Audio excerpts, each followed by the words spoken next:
प्रिय छात्रों, आज मैं कक्षा 9 की हिंदी में आपको संस्कृत पढ़ाऊंगा।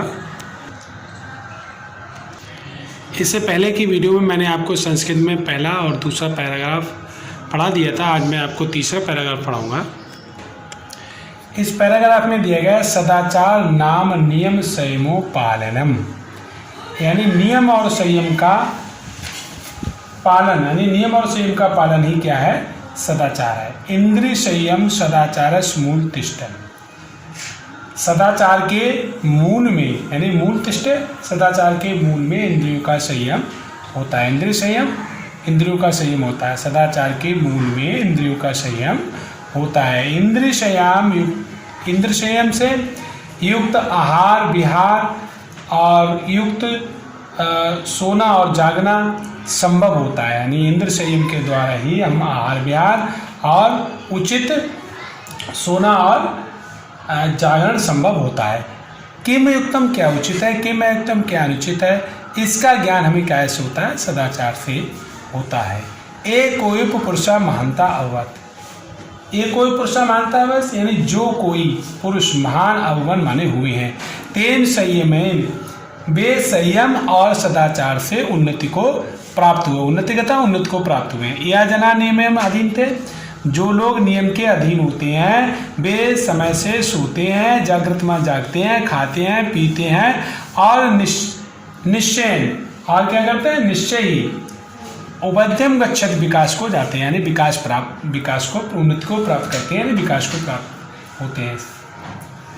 सदाचार महिमा शास्त्र शब्द, सदाचार की महिमा का वर्णन शास्त्रों में भी किया गया है। सर्व लक्षणों हीनो अपि, यदि कोई व्यक्ति सर्व लक्षणहीन है, सर्व सभी लक्षण हीनो अपमान हीन है, यानी कोई व्यक्ति सर्व लक्षणों से युक्त ना होते हुए भी, यानी जिसके पास सर्व लक्षण कोई भी लक्षण नहीं है, या सदाचार, जो सदाचारी व्यक्ति है, श्रद्धावान है और क्या है? अनुसूया और ईर्षा ना करने वाला, 7 वर्षान जीवित, 100 वर्ष तक जीवित रहता है।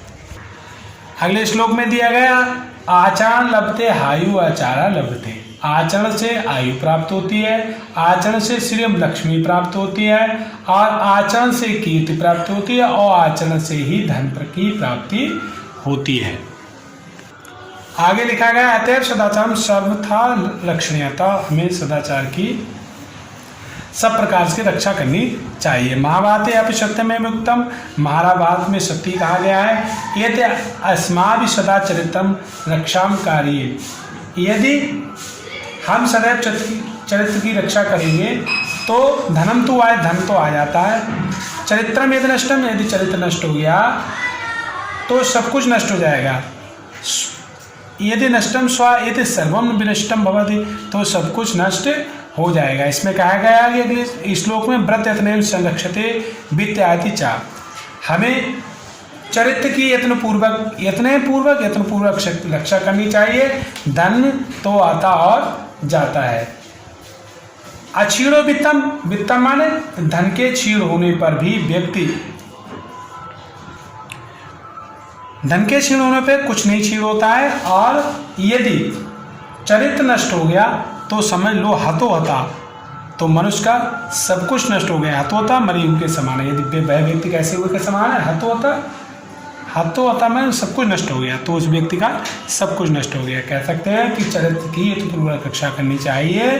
धन तो आता और जाता है, धन से क्षीण होने पर कुछ भी नहीं क्षीण होता है, किंतु चरित्र के नष्ट होने पर सब कुछ नष्ट हो जाता है, यानी मनुष्य ही नष्ट हो जाता है। इसके बाद इसके कुछ महत्वपूर्ण प्रश्न दिए गए हैं, जो मैंने आपको ये